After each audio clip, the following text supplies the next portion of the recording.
Hello everyone and welcome to Crypto News, the crypto news channel.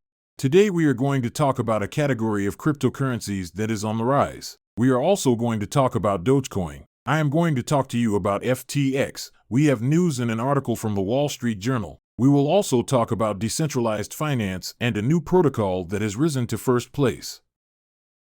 We will also talk about Vitalik and many other subjects, so I don't hesitate to subscribe, activate the bell so you don't miss any video on a summary of the best news on crypto.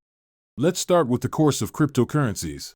Today, we are up slightly. We have 1 BTC at $16,700, plus 1 ETH at plus 1.6%. The market as a whole is up by 1.5%. And there is a category of token that is on the rise today is metaverse-related tokens. Look at that. There is the Sandbox, which is up 4.8% in 24 hours. DECENTRALAND plus 4.13%. So you see, although they are above the market. We also find the ApeCoin, almost plus 6% in 24 hours.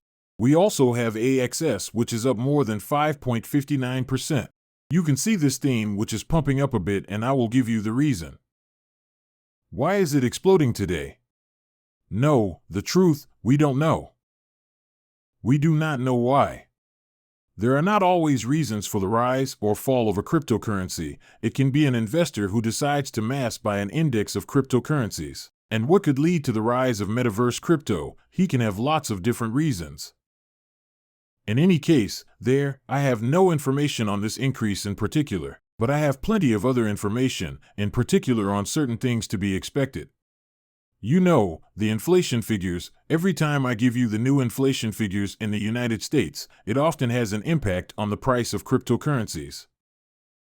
And there won't be any in January. The next Fed meeting is February 1st. So we'll know more then. Will there be another rise in interest rates?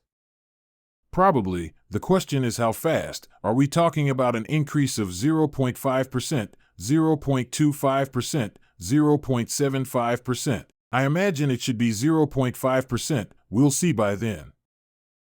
I also wanted to talk to you about the Dogecoin.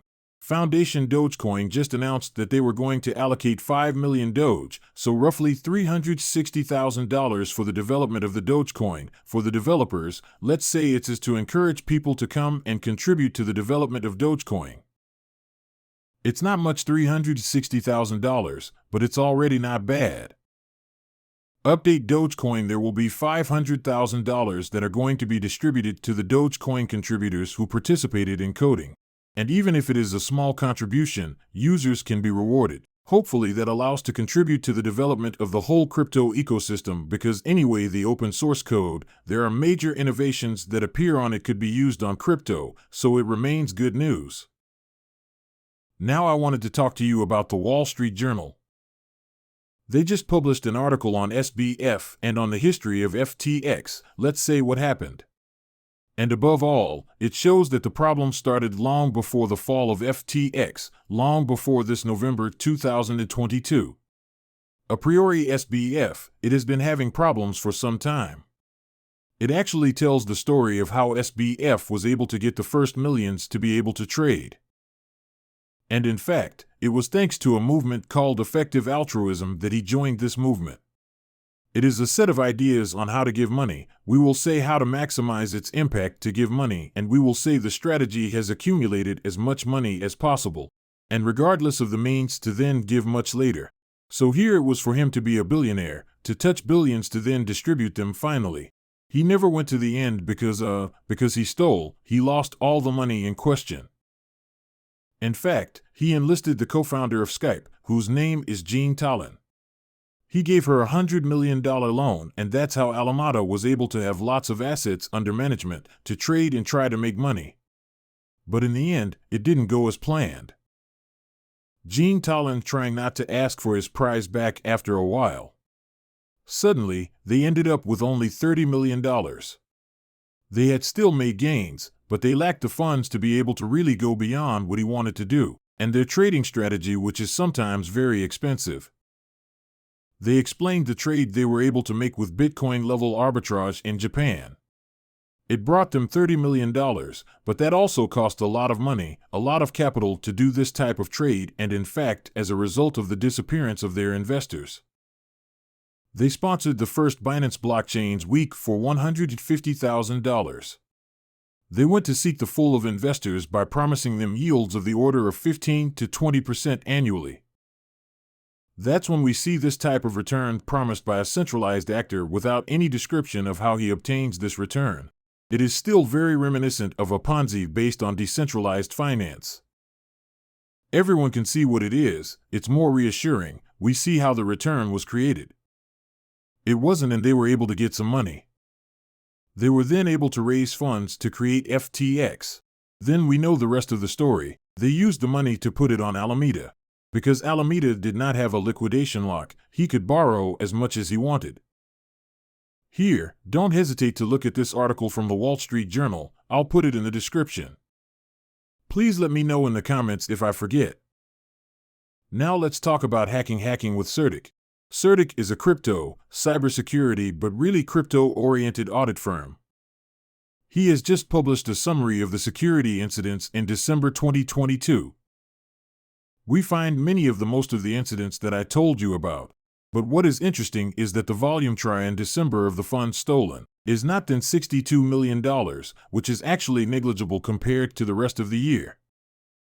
In the year 2022, we are at more than $3.7 billion, and in fact, the month of December is the lowest month of the whole year. Hackers are surely on vacation too because there has been a lot less hacking than the rest of the time. I now wanted to talk to you about decentralized finance. With the #1 application in decentralized finance in terms of value locked in the protocol, the total value lock. Now it's the Lido application that does liquid staking. You can stack with an interesting yield, between 5 and 10% yield, and now it has become #1 in front of MakerDAO, who created the stablecoin DAI. This is good news. We will say later, Lido should not take too much importance on the Ethereum protocol. There are other competitors out there, but they're really tiny. Remember that Lido have their own LDO token, which is overvalued compared to what generates. But in any case, it's something that will develop further from liquidity staking.